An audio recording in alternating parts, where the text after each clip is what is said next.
චෝල්ඩියන් අංක විද්‍යාවට අනුව ඒ මාසයන්ට අදාළ ග්‍රහ කම්පන ගැන අපි අද කතා කරමු.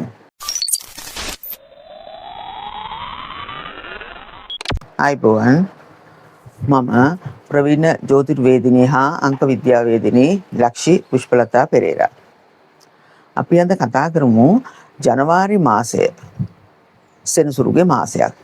සෙනසුරුගේ ග්‍රහ කම්පනය තමයි ජනවාරි මාසෙට තියෙන්නේ. එතකොට ජනවාරි 1/10/19/28 ඉපදිච්ච කෙනා සෙනසුරු සමග රවි සහ රාහු ග්‍රහයන් නියෝජනය කරනවා. 1/10/19/28 ඉපදුණු අය. එතකොට අපි බලමු ජනවාරි 2 ඉපදුණු කෙනා. 2 11 20 29 ඉපදුණු කෙනා ජනවාරිය නිසා සෙනසුරුගේ ග්‍රහ කම්පනය තියෙනවා. එතකොට 2 නිසා යාලා සඳු සහ කේතු ග්‍රහයන් නියෝජනය කරනවා. 3 12 21 30 ඉපදිච්ච කෙනා නියෝජනය කරනවා මාසේ බලයේ ශනි ගුරු ග්‍රහයන් නියෝජනය. ශනි සහ ගුරු ග්‍රහයන් නියෝජනය කරනවා 3 12 21 30 ඉපදිච්ච අය. 4 13 22 31 ඉපදුණු අය නියෝජනය කරනවා මාස බලය ශනි ග්‍රහ කම්පනය වෙනවා රාහු ග්‍රහය සමග රවි ග්‍රහයා නියෝජනය කරනවා. 5 ඉපදුණු අය මාස බලය සෙනසුරු 5 නියෝජනය කරන්නේ බුධ ග්‍රහයා. 6 සිකුරු ග්‍රහයා නියෝජනය කරනවා. 6ට වැටෙන්නේ 6 15 24 ඉපදුණු අය. 7 16 25 ඉපදුණු අය නියෝජනය කරන්නේ මාසේ බලය සෙනසුරු. එයාලා නියෝජනය කරනවා කේතු සහ සඳු ග්‍රහයන්. 8 වෙනිදා 8 17 26 ඉපදුණු අය මාසේ බලය ශනි. ඒ අය නියෝජනය කරනවා ශනි ග්‍රහය. එතනදී ශනි ඩබල් වෙලා යනවා. මාසේ බලයත් සෙනසුරු, දින බලයත් ශනි. 9 18 27 ඉපදිච්ච අය කුජ ග්‍රහයා නියෝජනය කරනවා. ශනි මාසේ බලයේ ශනි නිසා ශනි කුජගේ බලය තමයි ඒ අයට තියෙන්නේ. එතකොට අපි බලමු පෙබරවාරි මාසේ. පෙබරවාරි මාසෙත් ශනිගේ මාසයක්. එතනදී 1/10/19/28 ශනි රවි රාහු ග්‍රහයයි නියෝජනය කරනවා. 2 ශනි අරත්තන විදිහම තමයි යන්නේ. ජනවාරි මාසේ විදිහම තමයි පෙබරවාරි මාසේ. මොකද ශනිගේ මාසයක් නිසා. එතකොට අපි ඒක කෙටියෙන් කතා කරොත් 1 රවි රාහුයි ශනි. 2 සඳුයි කේතුයි ශනි. 3 බුධයි ශනි. 4 රවි රාහු ශනි. 5 බුධයි ශනි. 6 සිකුරුයි ශනි. 7 කේතුයි සඳුයි ශනි. 8 ශනි ඩබල් වෙලා ජනවාරි පෙබරවාරි මාසවල 8 17 26 එතන ශනි ඩබල් වෙලා යන්නේ. එතකොට 9 18 27 ඒ අය ශනි කුජයි නියෝජනය කරනවා. එතකොට අපි බලමු මාර්තු මාසේ ඉපදුණු අය. මාර්තු මාසයේ මීන රාශියේ ගුරුගේ මාසයක්නේ. ගුරුගේ මාසේ පළවෙනි දීපදිච්ච කෙනා නියෝජනය කරනවා ගුරු සඳු ගුරු රවි රාහු. මාර්තු 2 ඉපදුණු කෙනා සඳුයි කේතුයි ගුරුයි නියෝජනය කරනවා. මාර්තු 3 ඉපදුණු කෙනා නියෝජනය කරනවා ගුරුයි. එතන ගුරු ඩබල් වෙලා යනවා. මොකද 3 12 21 30 ඉපදුණු අය ගුරු නියෝජනය කරන නිසා මාසේ බලයත් මාර්තු ගුරුගේ මාසයක් නිසා එතන ගුරු ඩබල් වෙලා යනවා. ඒ අදාළ මාසයට අදාළ ග්‍රහයගේ දිනේ එකතු වුනහම තමයි උතන ඒක ඩබල් වෙනවා කියලා කියන්නේ. අපි දැන් ජනවාරියේදී කතා කරා වගේ පෙබරවාරියේදී දෙවෙනි ගුරු නියෝජනය කරන්නේ 3 වෙනි අංකේ තමයි. එතකොට 4 එතනදී ගුරුයි රාහුයි රවි නියෝජනය කරනවා. 5 ගුරුයි බුධයි නියෝජනය කරනවා. 6 ගුරුයි සිකුරුයි. 7 මාර්තු 7 ගුරුයි සඳුයි කේතුයි. 8 ගුරුයි ශනි. 9 ගුරුයි කුජයි නියෝජනය කරනවා. එතකොට අපි බලමු අප්‍රේල් මාසේ. අප්‍රේල් මාසේ කුජගේ මාසෙනේ. එතකොට අප්‍රේල් මාසේ කුජගේ මාසේ. අප්‍රේල් 1 ඉපදුන කෙනා කුජයි රවි රාහුයි නියෝජනය කරනවා. අප්‍රේල් 2 ඉපදුණු කෙනා කුජයි සඳුයි කේතුයි නියෝජනය කරනවා. අප්‍රේල් 4 ඉපදුණු කෙනා කුජයි රවි රාහුයි නියෝජනය කරනවා. අප්‍රේල් 5 ඉපදුණු කෙනා කුජයි බුධයි නියෝජනය කරනවා. අප්‍රේල් 6 ඉපදුණු කෙනා කුජයි සිකුරුයි නියෝජනය කරනවා. අප්‍රේල් 7 ඉපදුණු කෙනා කුජයි කේතුයි සඳුයි නියෝජනය කරනවා.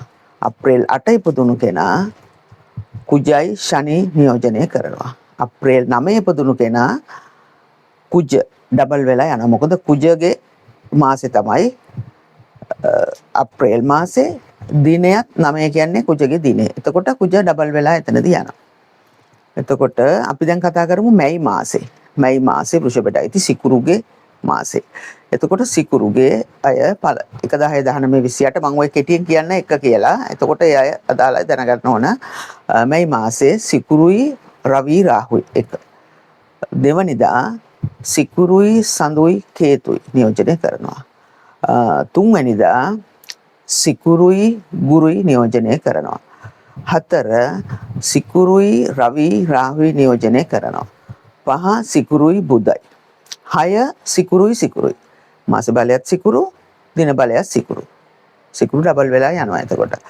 එතකොට 7 සිකුරුයි සඳුයි කේතුයි නියෝජනය කරනවා. 8 සිකුරුයි ශනිය නියෝජනය කරනවා. 9 සිකුරුයි කුජයි නියෝජනය කරනවා. එතකොට අපි බලමු ජූනි මාසේ මිථුන ලග්නනේ බුධගේ මාසයක්. ජූනි කියන්නේ බුධ. එතකොට පළවෙනිදා බුධයි රවි රාහුයි නියෝජනය කරනවා. 2 බුධයි සඳුයි කේතුයි නියෝජනය කරනවා. 3 බුධයි ගුරුයි. 4 බුධ රවි රාහු. 5 බුධයි බුධ. එතනදී බුධ ඩබල් වෙලා යනවා 5 වෙනිදා ඉපදුණු අය. එතකොට 6 බුධයි සිකුරුයි. 7 බුද්ධ සඳු කේතු. 8 බුධයි ශනි. 9 බුධයි සිකුරුයි තමයි නියෝජනය කරන්නේ. එතකොට අපි බලමු ජූලි මාසේ ඉපදුණු අය සඳු ග්‍රහය තමයි නියෝජනය කරන්න අදාළ ලග්නය කටක සඳු ග්‍රහය නියෝජනය කරනවා. එතකොට ජූලි මාසේ ඉපදුණු අය 1 10 19 28 එයා නියෝජනය කරන්නේ ජූලි සඳු මාසේ බලය සඳු රවි රාහු සඳු රවි රාහු නියෝජනය කරනවා. සඳු ඉන්න නිසා එතනදී වෙනවා සඳුට කේතු අයිති වෙනවා. සඳු කේතු රවි රාහු ග්‍රහයන් නියෝජනය කරනවා ජූලි මාසේ පළවෙනිදා ඉපදුණු අය. එතකොට ජූලි මාසේ 2 ඉපදුණු අය සඳු ඔන්න එතනදී සඳු ඩබල් වෙනවා. 2 සඳුනේ සඳුයි කේතුයි. එකතු සඳුත් එක්ක යනකොට අනිවාර්යෙන් සඳුත් එක්ක කේතු ඉන්නවා. එතකොට රවි යනකොට අනිවාර්යෙන් යත් එක්ක රාහු ග්‍රහය ඉන්නවා. එතකොට ජූලි 3 වෙනවා සඳුයි ගුරුයි. 4 වෙනවා සඳුයි රවි රාහුයි. 5 වෙනවා සඳුයි බුධයි. 6 සඳුයි සිකුරුයි. 7 එතනදී ආයෙ උතන වෙනවා සඳුයි කේතුයි අනිවාර්යෙන් එකතු වෙනවා. එතන සඳු ඩබල් වෙලා යන්නේ. සඳු ඩබල් වෙනවා. කේතුත් යනකොට සඳු වෙනවා. එතකොට සඳුගේ මාසයක් නිසා එතනදී සඳු ඩබල් වෙලා යනවා. එතකොට 8 සඳුයි ශනි. 9 සඳුයි කුජයි. ඊට පස්සේ අගෝස්තු මාසේ සිංහ රවිගේ මාසේ අගෝස්තු මාසේ. එතකොට පළවෙනිදා කෙනා අගෝස්තු පළවෙනිදා ඉපදිච්ච කෙනා බොහොම බලවත්. 1 10 19 28 කෙනා එතනදී බලවත්. මොකද රවි ඩබල් වෙලා යන්නේ. අධිවේගී චරිතනේ. අධිවේගී චරිත. රවි ඩබල් වෙලා යන්නේ. රවි කියන්නේ ග්‍රහ මණ්ඩලයේ හිමිකරු පියා. ග්‍රහ මණ්ඩලයේ පියා. එතකොට අගෝස්තු මාසේ පළවෙනිදා රවි ඩබල් වෙලා යනවා. යත් එක්ක රාහු ග්‍රහය යනවා. හිතුවක්කාර චරිත. බොහොම හිතුවක්කාර චරිත. එතකොට අගෝස්තු 2 කෙනා රවිත් එක්ක යනවා රවිත් එක්ක රාහු යනවා දෙක නිසා සඳුයි කේතුයි දෙන්න යනවා. එතකොට 3 රවි ගුරුයි 4 වෙනවා රවි එතනදී 4දී රාහු රවි රාහුයි තමයි එතනදී යන්නේ. 5 රවි බුධයි 6 රවි සිකුරුයි 7 රවි ග්‍රහයත් එක්ක සඳුයි කේතුයි යනවා. 8 යනවා රවි ශනි 9 යනවා රවි කුජයි බලවත් ග්‍රහය දෙන්න. එතකොට සැප්තැම්බර් මාසේ බුධගේ මාසේ. එතකොට පළවෙනිදා බුධයි රවි රාහුයි යනවා. 2 යනවා බුධයි සඳුයි කේතුයි. 3 යනවා බුධයි ගුරුයි. 4 බුධයි රවි රාහුයි. 5 යනවා බුධයි. එතනදී බුධ ඩබල් වෙලා යන්නේ. එතන 6 යනවා බුධයි සිකුරුයි. 7 යනවා බුධ සඳු කේතු. 8 යන්නේ බුධයි ශනි. 9 යනවා බුධයි කුජයි. මේ සැප්තැම්බර් මාසේ. එතකොට අපි ඔක්තෝබර් මාසේ ගැන කතා කරමු. සිකුරුගේ මාසේ. එතකොට ඔක්තෝබර් පළවෙනිදා ඉපදුණු කෙනා ඔක්තෝබර් මාසේ බලය සිකුරුගේ මාසේ බලයක් තියෙන්නේ. එතකොට එතන පළවෙනිදා රවි. සිකුරු රවි රාහු. 2 සිකුරු සඳු කේතු. 3 සිකුරු ගුරු. 4 සිකුරු රවි රාහු. 5 සිකුරු බුධ. 6 සිකුරු තමයි 6 යන්නේ. එතනදී සිකුරු ඩබල් වෙලා යනවා. එතකොට 7 යනවා සිකුරු සඳු කේතු. 8 යනවා සිකුරු ශනි. 9 යනවා සිකුරු කුජ. එතකොට අපි කතා කරමු නොවැම්බර් මාසේ. නොවැම්බර් මාසේ වෘශ්චික ලග්නේ කුජගේ මාසයක්. එතකොට කුජගේ පළවෙනිදා නියෝජනය කරන කුජ රවි රාහු. 2 කුජ සඳු කේතු. 3 කුජ ගුරු. 4 කුජ රාහු රවි. 5 කුජ බුධ. 6 කුජ සිකුරු. 7 කුජ සඳු කේතු. 8 කුජ ශනි. කුජ ශනි තමයි නියෝජනය කරන්නේ. මාසේ බලය කුජ, දිනේ බලය ශනි. එතකොට 9 කුජ. ඔන්න එතනදී කුජ ඩබල් වෙලා යනවා. මාසේ බලයත් කුජ, දින බලයත් කුජ. බොහොම අධිවේගී චරිත. එතකොට අපි කතා කරමු දෙසැම්බර් මාසේ. දෙසැම්බර් මාසේ ගුරුගේ මාසයක්. දෙසැම්බර් පළවෙනිදා කෙනා ගුරු රවි රාහු නියෝජනය කරනවා. එතකොට දෙවනිදා ගුරු සඳු කේතු නියෝජනය කරනවා. 3 ගුරු. එතනදිත් ගුරු ඩබල් වෙලා යන්නේ. 4 ගුරු රවි රාහු. 5 ගුරු බුධ. 6 ගුරු සිකුරු. 7 ගුරු සඳු කේතු. 8 ගුරු ශනි. 9 ගුරු සමග කුජ යනවා. ඔය කිව්වේ දෙසැම්බර් මාසේ බලය. එතනදී පැහැදිලි ඇති කියලා මම හිතනවා හැමෝම මුල් මාසේ බලයයි කතා කළා. ඊට පස්සේ දින බලය.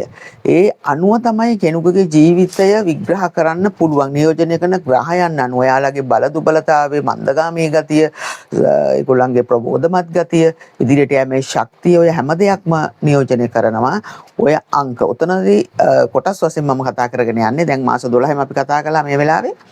ඒ විදිහට තමයි ඒ දේවල් සැලසුම් වෙන්නේ කෙනෙකුගේ ජීවිතය පිළිබඳව. හැම දෙයකටම මේ දින අදාළයි කියන එකයි මම කියන්නේ.